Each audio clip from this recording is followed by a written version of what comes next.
Primera de Tesalonicenses capítulo 4 no describe una metáfora, describe una orden, una voz, una trompeta, muertos que resucitan, creyentes vivos transformados y una reunión con Cristo en el aire. El preterismo y el amilenialismo borran esa secuencia cuando la convierten en una figura sin cumplimiento futuro literal. La discusión no es si Cristo vuelve. La discusión es cómo vuelve, para quién viene primero y qué ocurre antes de que el juicio caiga sobre el mundo. La interpretación futurista y premilenial lee cada detalle en su orden. La lectura preterista y amilenialista mezcla eventos distintos y termina anulando la promesa de rescate. Primera de Tesalonicenses 4 presenta a Cristo viniendo por los suyos. Apocalipsis 19 presenta a Cristo descendiendo con los suyos. En el primer pasaje, los creyentes suben para encontrarse con Él en el aire. En el segundo, los ejércitos del cielo lo siguen. No son dos maneras de contar la misma escena. Apocalipsis 3:10 añade una promesa que el preterismo no puede encerrar en el año 70. Cristo promete guardar a su iglesia de la hora de prueba que vendrá sobre el mundo entero. No dice simplemente que la sostendrá dentro de una crisis local. Habla de una hora mundial y de ser guardados de ella. Este capítulo va a probar una secuencia sencilla. Cristo arrebata a su iglesia, la libra de la ira venidera, se desata la hora de prueba sobre la tierra y después Él regresa visiblemente para establecer su reino. El preterismo y el amilenialismo niegan esa secuencia porque parten de una lectura que espiritualiza lo que el texto presenta como hecho. La tribulación no aparece como una palabra suelta. Apocalipsis, capítulo 6 al 19, presenta sellos, trompetas, copas, persecución, dominio del anticristo y juicio divino sobre los habitantes de la tierra. La interpretación futurista mantiene esos hechos en el futuro. El preterismo los reduce al pasado y el amilenialismo los dispersa en símbolos y en una secuencia literal. El problema de la lectura preterista aparece desde el comienzo. Si la hora de prueba ya se agotó en Jerusalén en el año 70, entonces Apocalipsis 3:10 pierde su alcance mundial. El texto dice que viene sobre el mundo entero para probar a los que habitan sobre la tierra. Esa frase rebasa una ciudad y una generación. El problema del amilenialismo es igual de serio. Al juntar el arrebatamiento, la venida visible, la resurrección general y el juicio final en un solo momento, obliga a ignorar diferencias de lugar, participantes, propósito y resultado. La Biblia no confunde esas escenas. La interpretación amilenialista sí las confunde. Vamos al texto principal. Primera de Tesalonicenses 4:16 comienza diciendo que el Señor mismo descenderá del cielo. No es una idea que se levanta dentro del creyente. No es el avance del Evangelio. No es la muerte individual. Es Cristo actuando personalmente desde el cielo hacia su iglesia. Después viene la voz de mando, la voz de arcángel y la trompeta de Dios. El preterismo intenta llevar esas expresiones al lenguaje simbólico de juicio sobre Jerusalén, pero Pablo no está explicando la caída de una ciudad. Está consolando creyentes por hermanos que murieron y les anuncia una resurrección corporal. Pablo dice que los muertos en Cristo resucitarán primero. Esa frase destruye la idea de un cumplimiento puramente simbólico en el primer siglo. Los creyentes muertos de Tesalónica no resucitaron corporalmente cuando cayó Jerusalén. El evento que Pablo anunció sigue esperando su cumplimiento literal. El versículo 17 añade el segundo paso. Los creyentes que estén vivos serán arrebatados juntamente con los resucitados. Hay dos grupos, una misma reunión y una acción sobrenatural. El amilenialismo puede afirmar una resurrección final, pero no explica por qué Pablo distingue esta reunión en el aire de la venida pública a la tierra. La palabra traducida como arrebatados expresa una acción repentina y poderosa. Ser tomados, sacados, trasladados. El texto no dice que la iglesia recibe valor para permanecer en la hora de ira. Dice que es levantada para encontrarse con el Señor. La dirección del movimiento es hacia arriba, no hacia una supervivencia simbólica en la tierra. Pablo ubica el encuentro en las nubes y en el aire. Apocalipsis 19 ubica la venida visible con Cristo descendiendo para juzgar y reinar. Una escena termina con la iglesia reunida con el Señor. La otra termina con el reino establecido después de la derrota de los poderes rebeldes. El amilenialismo las mezcla sin permiso del texto. El final del pasaje también importa. Y así estaremos siempre con el Señor. Pablo no presenta el arrebatamiento como una breve recepción para volver inmediatamente al mismo punto. Presenta una reunión permanente con Cristo. Desde ese momento, la iglesia permanece con él y después aparece acompañándolo en su manifestación gloriosa. El objetivo pastoral del pasaje es consuelo. Pablo concluye: alentaos los unos a los otros con estas palabras. El preterismo convierte ese consuelo en una referencia a una destrucción que ya ocurrió. El amilenialismo lo convierte en una entrada directa al juicio final. Pablo ofrece otra cosa: rescate, reunión y presencia con Cristo. En el capítulo 5, Pablo no abandona el tema. Pasa del arrebatamiento al día del Señor y enseña que ese día llegará como ladrón para el mundo. La secuencia es clara. La iglesia recibe consuelo por su reunión con Cristo. Los que permanecen en tinieblas enfrentan destrucción repentina. El preterismo quiere encerrar el día del Señor en el juicio sobre Jerusalén, pero Primera de Tesalonicenses 5 habla de una seguridad engañosa, destrucción repentina y un contraste entre hijos de luz e hijos de tinieblas. Pablo no limita esa advertencia judía, la aplica al mundo que será sorprendido por el juicio divino. El versículo 9 entrega una declaración directa.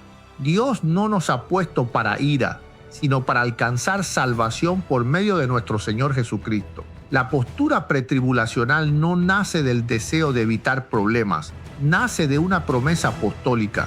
La iglesia puede sufrir persecución humana, pero no ha sido designada para la ira escatológica de Dios. El amilenialismo responde que los cristianos siempre han sufrido tribulación.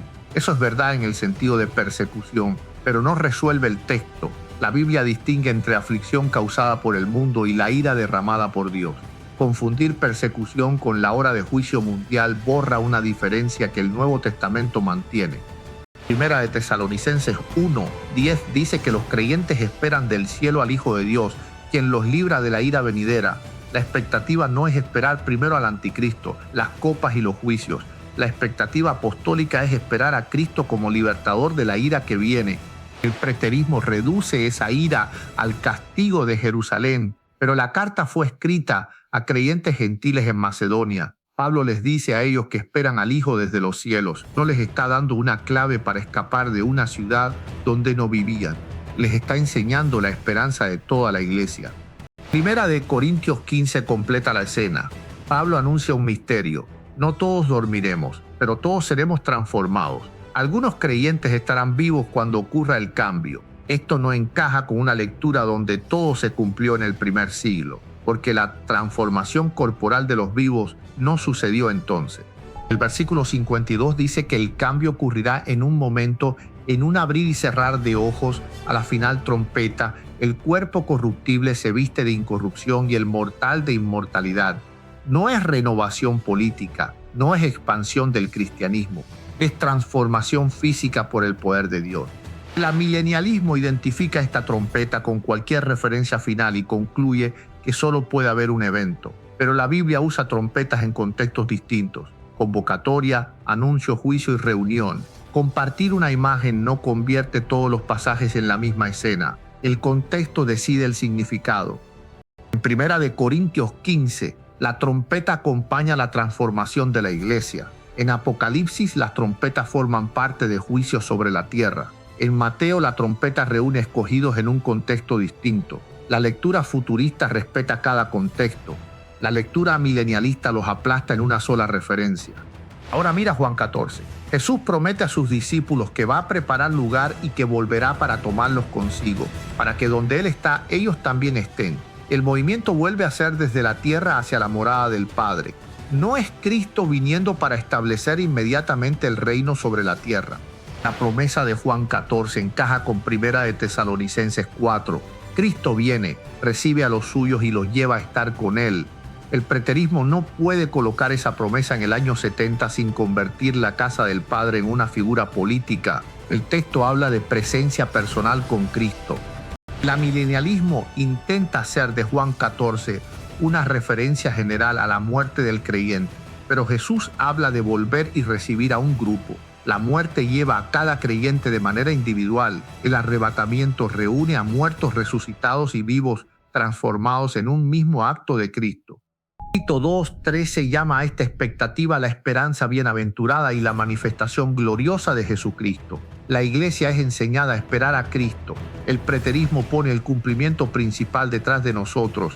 El amilenialismo coloca delante una sola venida acompañada de juicio final. La esperanza apostólica mantiene una expectativa viva y personal. Atención, visita ahora mismo regaloenvivo.com e introduce este código TLXPE.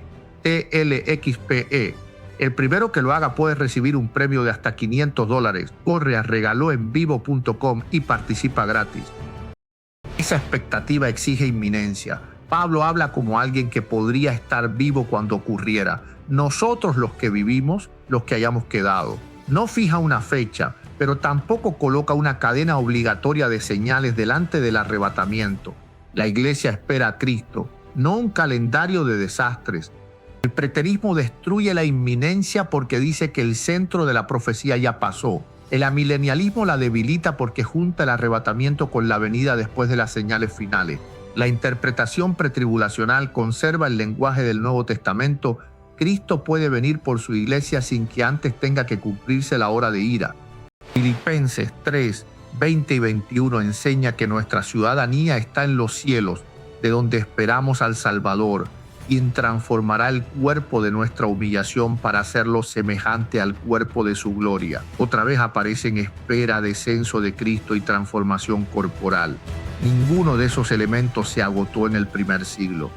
Hebreos 9:28 dice que Cristo aparecerá por segunda vez sin relación con el pecado para salvar a los que le esperan. La iglesia es descrita esperando una aparición salvadora. Eso armoniza con el rescate antes de la ira. El preterismo convierte la espera en memoria. El amilenialismo la ata al juicio universal. Apocalipsis 3. 10 debe leerse con toda su fuerza. Cristo no promete solamente protección durante una prueba. Promete guardar de la hora de prueba. La diferencia es entre ser sostenido dentro del periodo y ser excluido del periodo. La interpretación pretribulacional toma la promesa como está escrita. El amilenialismo responde que la promesa fue dirigida solo a la iglesia de Filadelfia, pero cada carta de Apocalipsis termina con una exhortación a oír lo que el Espíritu dice a las iglesias. El mensaje tiene un destinatario histórico y una aplicación para el conjunto de las iglesias. Además, la prueba descrita no se limita a Filadelfia, viene sobre el mundo entero y tiene como objetivo probar a los moradores de la tierra. Esa expresión aparece repetidamente en Apocalipsis para identificar a una humanidad rebelde bajo juicio. El alcance de la promesa corresponde al alcance de la prueba. El preterismo intenta ubicar esa hora en la guerra judía del primer siglo, pero una guerra en Judea no probó a todos los moradores de la tierra. El lenguaje del texto apunta a una crisis mundial. La interpretación futurista no fuerza la escala, la recibe de las propias palabras de Apocalipsis. La palabra hora también importa. No habla solamente de un golpe aislado, sino de un periodo señalado. Cristo promete guardar a su iglesia de ese periodo de prueba. El arrebatamiento pretribulacional explica cómo se cumple la promesa. La iglesia es retirada antes de que comience la hora de juicio mundial. Apocalipsis 6 abre los sellos y muestra juicio tras juicio. En el sexto sello, los habitantes de la tierra reconocen que ha llegado la ira del Cordero. No es persecución causada por hombres contra creyentes, es ira que procede del trono. Primera de Tesalonicenses 5 dice que la iglesia no fue puesta para esa ira. El amilenialismo suele responder que la iglesia puede ser protegida espiritualmente dentro de la ira, pero Apocalipsis presenta mártires, devastación y juicios físicos sobre la tierra. La promesa de Primera de Tesalonicenses no dice que la iglesia será preservada como idea mientras sus miembros sufren la ira, dice que no fue destinada para ella. Romanos 5:9 afirma que, justificados por la sangre de Cristo, seremos salvos de la ira. Esa verdad incluye la condenación eterna, pero también armoniza con la liberación escatológica anunciada en Tesalonicenses. La obra de Cristo asegura que su iglesia no será tratada como el mundo rebelde durante la hora de juicio. La diferencia entre persecución e ira divina se ve en toda la Biblia. Los creyentes pueden ser perseguidos por hombres y permanecer fieles, pero cuando Dios derrama juicio, también sabe librar a los suyos. Segunda de Pedro 2 usa a Noé y a Lot para mostrar que el Señor rescata antes de ejecutar juicio sobre los impíos. En el caso de Lot, Génesis 19 muestra un principio claro. El juicio sobre Sodoma no comenzó hasta que Lot salió. El ángel declaró que no podía hacer nada hasta que él estuviera fuera. Jesús usa los días de Lot como referencia profética. Rescate primero, juicio después. El preterismo intenta limitar los ejemplos de Noé y Lot a juicios históricos ya cumplidos, pero Jesús los emplea para describir un patrón futuro de sorpresa, separación y juicio. La interpretación futurista sigue el patrón completo. La lectura preterista se queda con la sombra y niega el cumplimiento final. Otro dato aparece en Apocalipsis. La palabra iglesia domina los capítulos 2 y 3, pero desaparece de la narración de los juicios entre los capítulos 6 y 18. El texto habla de santos y testigos, pero no presenta a la iglesia como cuerpo atravesando la hora de prueba. El amilenialismo responde que los santos de Apocalipsis son la iglesia, pero eso no es automático. La Biblia usa santo para todo creyente apartado para Dios, incluyendo creyentes de distintos momentos del plan divino. Durante la tribulación habrá personas que crean, pero eso no obliga a identificar ese grupo con la iglesia arrebatada. Apocalipsis 7 presenta una multitud que sale de la gran tribulación. El texto no dice que entró en ella como iglesia y sobrevivió completa. Presenta creyentes que llegan a la fe y sufren durante ese periodo. La existencia de santos en la tribulación no niega el arrebatamiento previo de la iglesia. Apocalipsis 13 muestra que la bestia recibe autoridad para perseguir a los santos. Esa persecución confirma que habrá creyentes durante la tribulación, pero también confirma que el periodo es distinto de la promesa hecha a la iglesia de ser guardada de la hora. Son convertidos en medio del juicio, no la iglesia esperando el juicio. En Apocalipsis 4, Juan ve una puerta abierta en el cielo y oye una voz que le dice que suba. Esa escena por sí sola no prueba el arrebatamiento, pero armoniza con el cambio de enfoque del libro. Las iglesias quedan atrás y la atención pasa al trono, los sellos y los juicios sobre la tierra.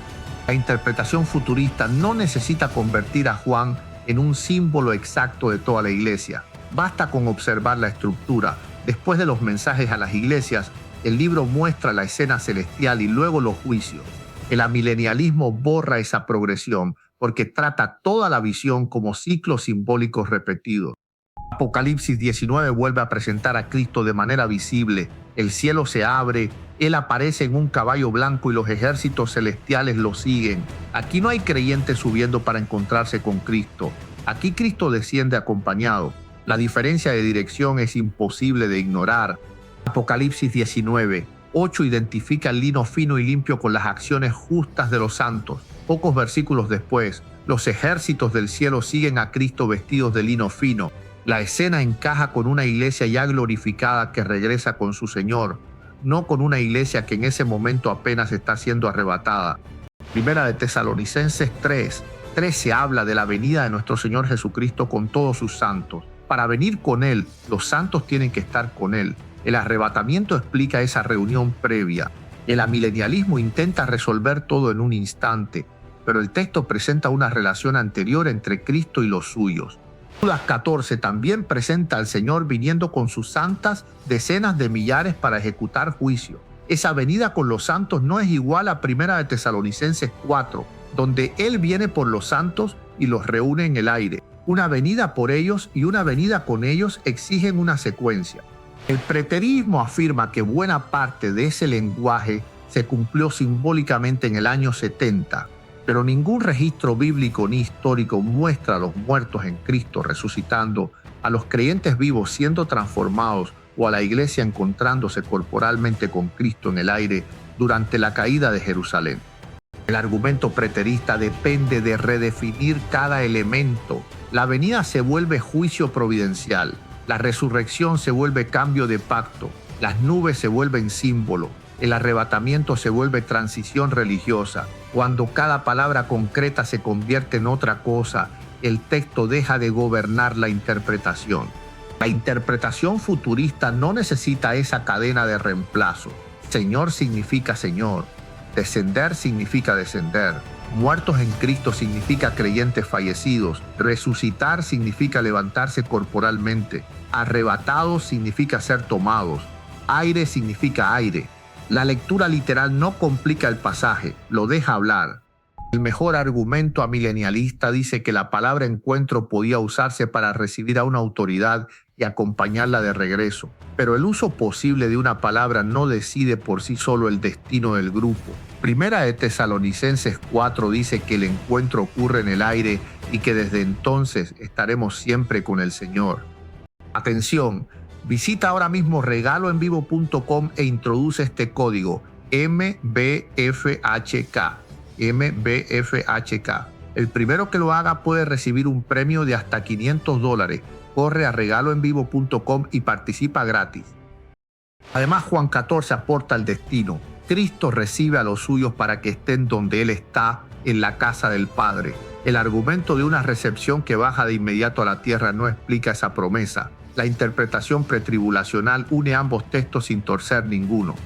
Otro argumento amilenialista dice que una segunda venida debe ser un solo evento sin etapas, pero la Biblia puede presentar un mismo regreso en fases relacionadas. La primera fase reúne a la iglesia. La manifestación posterior trae juicio y reino. Distinción no significa dos salvadores ni dos planes de redención. Hechos 1:11 promete que Jesús volverá de la misma manera en que ascendió, visible y corporalmente. Eso corresponde a la manifestación pública. Primera de Tesalonicenses 4 revela otro aspecto que antes no había sido explicado con ese detalle: la reunión de la iglesia con Él en el aire. Zacarías 14 presenta los pies del Mesías sobre el monte de los olivos. Primera de Tesalonicenses 4 no menciona el monte ni el descenso hasta Jerusalén. Menciona nubes, aire y reunión. El premilenialismo mantiene la venida visible a la tierra y el reino posterior. El amilenialismo espiritualiza esa geografía. Apocalipsis 20 presenta 6 veces un periodo de 1000 años. Satanás es atado, los santos reinan con Cristo y después Satanás es soltado. El amilenialismo convierte esos 1000 años en una cifra simbólica para la era actual, pero el texto coloca el reino después de la venida de Apocalipsis 19. La secuencia de Apocalipsis 19 y 20 es directa. Cristo aparece, derrota a la bestia, Satanás es atado y comienza el reino de 1000 años. El premilenialismo sigue ese orden. El amilenialismo necesita mover el reino antes de la venida porque su sistema no acepta el orden narrativo. Esa misma secuencia sostiene el arrebatamiento pretribulacional. La iglesia es reunida con Cristo antes de la hora de prueba. Cristo vuelve con sus santos al final de la tribulación. Después establece el reino milenial. Cada evento tiene su lugar y su propósito.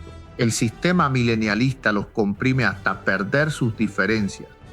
El preterismo también tropieza con Apocalipsis 20. Si los juicios principales ya ocurrieron en el primer siglo, entonces el encadenamiento de Satanás, la resurrección y el reino tendrían que reinterpretarse de manera simbólica. El resultado es una profecía donde casi nada ocurre como fue descrito.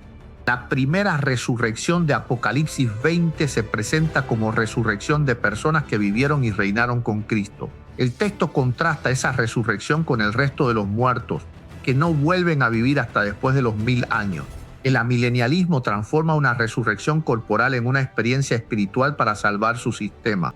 La lectura futurista reconoce distintos momentos de resurrección dentro de un mismo programa. Cristo es las primicias. Los muertos en Cristo resucitan en el arrebatamiento. Los mártires de la tribulación participan del reino. Los impíos resucitan para juicio al final. La Biblia presenta orden, no confusión.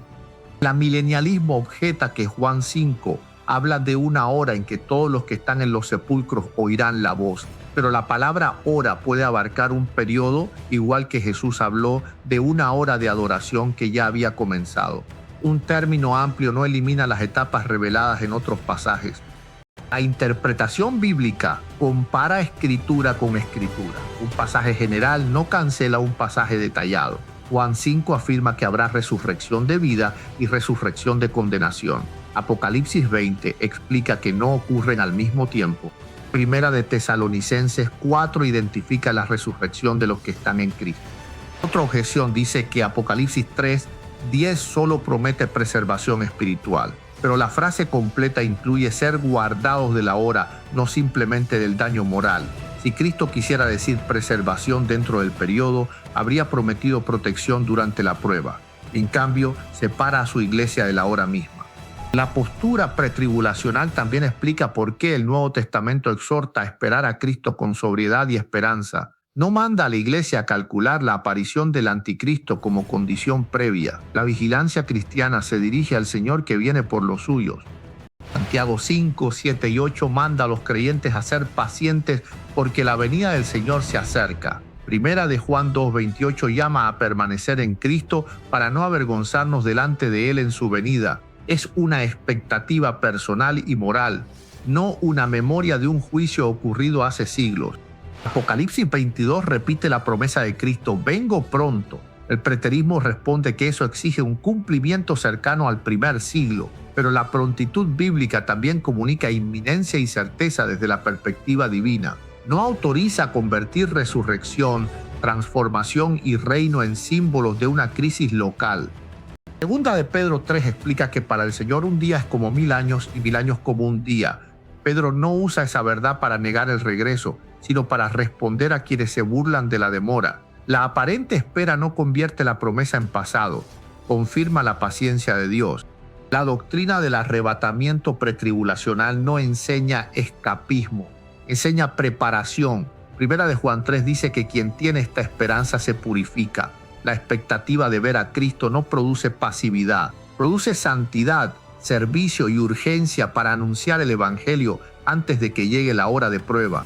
El amilenialismo acusa a veces a esta esperanza de dividir la segunda venida, pero la Biblia ya distingue propósito y participante. En el arrebatamiento, Cristo transforma y reúne a la iglesia. En la manifestación visible, juzga a las naciones y establece su reino. La diferencia nace de los textos, no de una imaginación moderna. El preterismo acusa a veces a la lectura futurista de ignorar el contexto del primer siglo, pero reconocer destinatarios originales no obliga a reducir toda profecía a su tiempo. Los profetas hablaron a generaciones concretas y anunciaron hechos futuros. Apocalipsis puede consolar a sus primeros lectores y revelar una crisis mundial venidera. La pregunta final es textual. ¿Qué lectura permite que cada pasaje conserve sus detalles? La futurista y premilenial. Primera de Tesalonicenses mantiene el arrebatamiento literal. Apocalipsis 3 mantiene la liberación de la hora. Apocalipsis 19 mantiene la venida visible. Apocalipsis 20 mantiene el reino de 1000 años. La lectura preterista no puede mantener esa estructura porque coloca el centro del cumplimiento en el pasado. La lectura milenialista tampoco puede mantenerla porque convierte el reino y la secuencia profética en símbolos de la era presente. Ambas terminan debilitando la expectativa concreta que los apóstoles enseñaron. Cristo no prometió que su iglesia sería abandonada dentro de la ira, prometió venir por ella. Pablo no dijo que los muertos serían recordados, dijo que resucitarían. No dijo que los vivos recibirían una nueva idea, dijo que serían transformados y arrebatados. La esperanza cristiana descansa en hechos futuros. Por eso Apocalipsis 3, 11 añade: «He aquí yo vengo pronto, retén lo que tienes». La respuesta correcta no es especular con fechas, es permanecer fieles, guardar la palabra y vivir preparados. La promesa del arrebatamiento no alimenta curiosidad vacía, alimenta obediencia. La iglesia no espera la ira, espera a Jesucristo. No espera ser absorbida por un sistema simbólico donde cada promesa pierde forma. Espera una voz, una trompeta, una resurrección, una transformación y un encuentro real con el Señor en el aire. El preterismo mira hacia el año 70 y dice que el centro ya pasó. El amilenialismo mira la historia presente y dice que el reino ya está en marcha de manera espiritual. La Escritura dirige nuestros ojos hacia adelante. Cristo viene por su iglesia, la libra de la hora y después vuelve para reinar. Primera de Tesalonicenses 4:18 cierra con una orden: alentaos unos a otros con estas palabras. Ese aliento sigue vigente porque el evento sigue futuro.